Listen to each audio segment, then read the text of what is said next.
La formule 3P90. Donc, on rentre tout de suite dans le vif du sujet. On va parler donc des bases de l'alimentation. Et en fait, comprendre ces bases sur l'alimentation, ça va vraiment t'aider à mettre en application plus facilement parce que tu sauras exactement pourquoi en fait tu vas devoir manger tel et tel aliment. Tu sauras également quel aliment faut privilégier et dans quel ordre de priorité donc il faudra agir pour pouvoir donc perdre de la graisse et perdre du poids. Donc on va voir tout ça dans cette petite présentation. Et on commence tout de suite avec ce petit tableau. Donc c'est sur un petit peu l'ordre d'importance de donc voilà l'ordre d'importance sur savoir quel élément qui va te permettre de transformer ton alimentation et quel élément qui sera le plus efficace. Donc on commence en fait avec le premier élément. Donc ici donc c'est la balance énergétique. Donc c'est un élément très important, donc, c'est la différence entre les calories que tu ingères et les calories que tu dépenses. Donc, ici, c'est vraiment la première phase de ce tableau qui est très importante. Ensuite, on va parler des macronutriments. Donc, tu verras c'est quoi les macronutriments. Donc, c'est la deuxième ordre d'importance dans ce tableau, les macronutriments. Ensuite, les micronutriments. Troisième partie, donc, dans, dans cette pyramide où on voit en termes de niveau d'importance. Quatrième élément, c'est le- la nutrition, donc au niveau de la chrononutrition. Un cinquième élément, en haut de la pyramide, ce sera donc les suppléments, les compléments alimentaires. Et tout ça, bien sûr, c'est soutenu par notre mode de vie, notre hygiène de vie en général. Donc, bien sûr, on aura beau agir sur la balance énergétique, sur les macronutriments, les micronutriments, la chrononutrition, également sur les suppléments alimentaires. Si vraiment on a un mode de vie qui est stressé, on a une mauvaise hygiène de vie, ben tout ça, ça à force, ce sera moins efficace. Donc ce sera tout, bien sûr, toute transformation est tenue par le mode de vie, donc tout ce qui est sommeil, stress, on va essayer de réduire ça au maximum. Donc on commence par la balance énergétique. En fait, c'est quoi la balance énergétique? Donc comme je le disais juste avant, c'est la différence. Donc on peut prendre l'exemple d'une balance. Donc c'est entre ce que tu vas ingérer et ce que tu vas dépenser. Et c'est cette balance énergétique qui est reine. Il faut vraiment comprendre ça. Donc si on veut perdre du poids ou perdre de la graisse, tout simplement, il faudrait simplement avoir plus de dépenses que d'apports caloriques. Et ça, quel que soit le rééquilibrage alimentaire que vous allez mettre en place, que ce soit du jeûne intermittent, un rééquilibrage alimentaire hyper protéiné, ou peu importe le style de régime ou autre que vous allez mettre en place, le plus important vraiment, c'est ça, c'est la balance énergétique.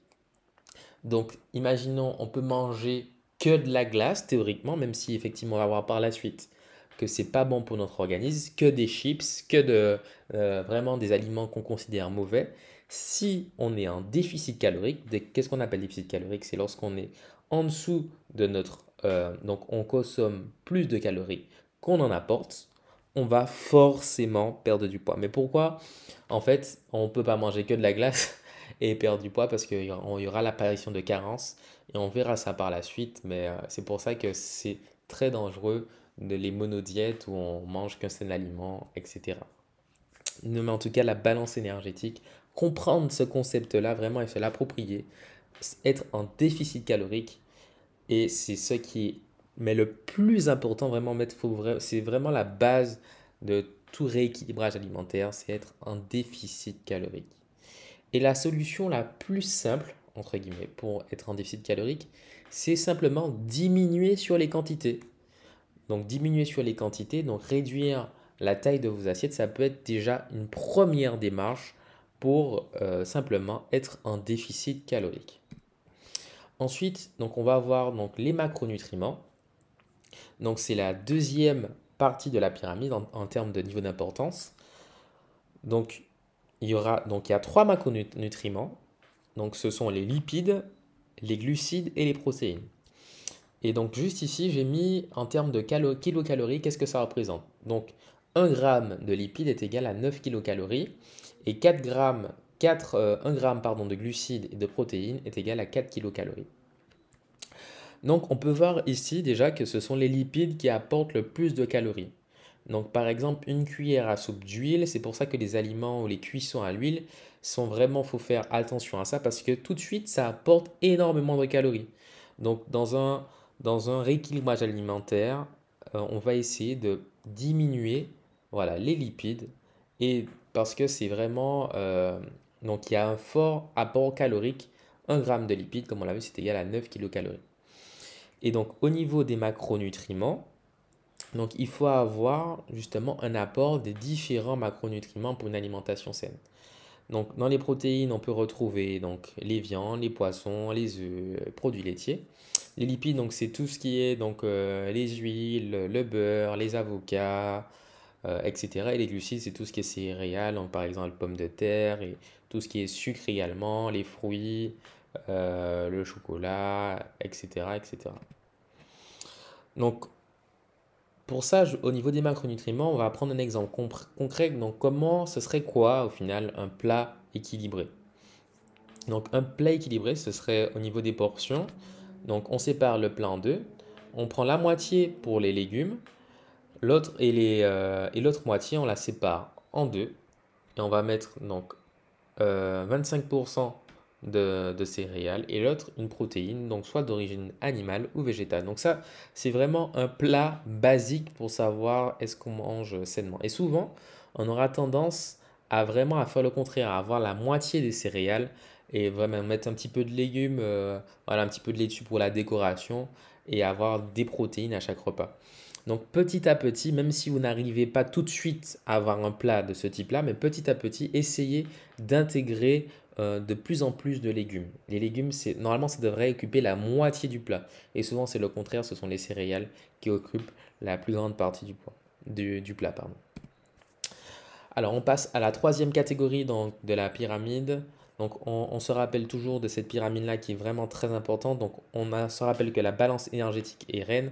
Ensuite, donc, il faut les macronutriments, donc avoir suffisamment dans son alimentation au quotidien, donc des lipides, des protéines et des glucides. Et on a vu souvent, l'erreur qu'on fait, c'est de ne pas avoir suffisamment de légumes dans notre plat. Donc, le but, c'est de les intégrer progressivement dans notre alimentation. Donc on passe à la troisième catégorie, donc les micronutriments. Et là déjà, on rentre dans l'optimisation. Donc c'est quoi les micronutriments? Donc c'est les vitamines, les minéraux, les oligoéléments et les polyphénols. Et c'est ce qui va permettre d'éviter les carences. C'est pour ça qu'il faut varier au maximum son alimentation, varier au maximum les plaisirs pour avoir tous les apports qu'il nous faut. Donc la vitamine A, la vitamine D et le plus, si possible, par des aliments non transformés, donc des aliments bruts. Donc si on peut aller les chercher directement à la source par les fruits, les légumes, euh, voilà, même les œufs, etc. Et aller chercher toutes les vitamines pour que notre corps ne puisse pas avoir de carence. Donc déjà là, on rentre dans l'optimisation au niveau de la perte de gras. Ce sera vraiment la balance énergétique, il faut se rappeler de ça. Donc vraiment au niveau des calories, avoir un déficit calorique. Donc manger moins qu'au niveau des apports. Et ça, c'est calculé par rapport à notre métabolisme de base. Donc ce que notre corps a besoin de consommer en général par rapport à notre activité. Et le but, ce sera de consommer un petit peu moins que ce métabolisme de base. Ensuite, on rentre dans la chrononutrition. Donc, c'est souvent une catégorie, donc c'est la quatrième catégorie qui est souvent surestimée dans un rééquilibrage alimentaire. Et souvent, on a cette croyance où on dit que manger, par exemple, avant d'aller dormir, ça fait grossir. Mais ça, c'est totalement faux. En fait, dans la chrononutrition, le plus simple, ce serait vraiment de répartir ces calories sur la journée. Et bien sûr, les glucides autour de l'entraînement pour avoir suffisamment d'énergie pour pouvoir s'entraîner correctement. Donc, par exemple, si on s'entraîne le matin, donc si on n'a pas le temps de manger avant, c'est pas méchant de s'entraîner à jeun, mais après, il faut suffisamment d'énergie pour juste après l'entraînement, on peut manger, etc.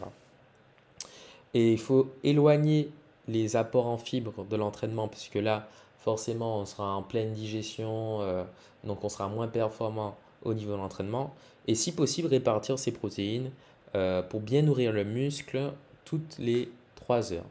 Donc, c'est pour ça que c'est intéressant de prendre des collations avec des aliments protéinés pour bien répartir ces protéines. Mais là, vraiment, on est déjà dans l'optimisation. Et le plus important, on le rappelle, c'est la balance énergétique. Mais c'est bien quand même de bien placer ses glucides pour être performant au niveau de ses entraînements, être bien en forme et éloigner aussi son apport en fibres. Donc laisser le corps digérer pour ne pas être trop en pleine digestion durant ses entraînements. Et le dernier élément, c'est les compléments alimentaires. Donc ça, effectivement, on peut l'apporter lors, lorsqu'on s'entraîne régulièrement. Ça peut être intéressant de, par exemple, se supplémenter en protéines. Mais le plus important reste l'alimentation.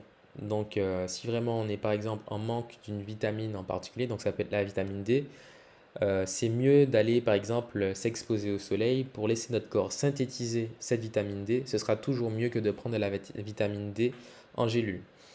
Et souvent, en fait, on entend que notre alimentation a tendance à s'appauvrir, qu'il y a de moins en moins de vitamines. Mais vraiment, moi, je conseille d'aller chercher les vitamines au niveau des aliments. Par exemple, vaut mieux prendre une orange que d'aller prendre la vitamine C en gélule. Et si vous jamais vous supplémentez, n'hésitez pas à aller à demander un conseil à votre médecin de faire une analyse sanguine pour savoir si vous n'avez pas des carences et que votre médecin puisse vous conseiller. Mais en tout cas, dans l'apport des compléments alimentaires, vraiment, ça doit être, comme son nom l'indique, c'est un complément alimentaire. Donc, c'est souvent les industries qui nous poussent à consommer beaucoup de compléments alimentaires pour, soi-disant, éviter les carences, etc. Mais le plus, moi, je conseille vraiment de mettre l'accent sur l'alimentation, parce que c'est ça qui va vraiment être le plus efficace dans un apport sain et complet dans une alimentation variée. Donc voilà, en tout cas, ce tableau, c'est vraiment la base. Donc, ayez une bonne hygiène de vie, le moins de stress que possible. Voilà. Ensuite, la balance énergétique, c'est ce qui règne. Donc, si on veut perdre du poids, il faut être en déficit calorique. Donc, avoir moins d'apport que de dépenses. Et donc, pareil, si on veut prendre de la masse musculaire, ben, il faut avoir plus d'apport que de dépenses. Ensuite, on va voir pour ces macronutriments, penser à manger suffisamment protéiné pour nourrir ses muscles et pouvoir faire des entraînements corrects. Pareil pour les micronutriments, donc on ne peut pas manger non plus que de la glace comme je l'avais dit au tout début parce qu'il faut éviter des carences. Et au niveau donc de la chrononutrition, espacer ses repas de ses entraînements pour pouvoir bien digérer et donc les fibres également de ces entraînements pour ne pas être en trop grosse digestion et avoir suffisamment d'énergie durant ces entraînements. Et pour les suppléments, c'est vraiment par moment de cure. Donc vraiment, si vous voulez faire un mois, vous pouvez faire une cure en magnésium ou autre. Mais le mieux, c'est d'apporter toutes ces vitamines et minéraux par l'alimentation. Donc voilà, j'espère que cet épisode vous a plu et puis on se retrouve donc demain pour le troisième épisode de la saison 1. À très bientôt.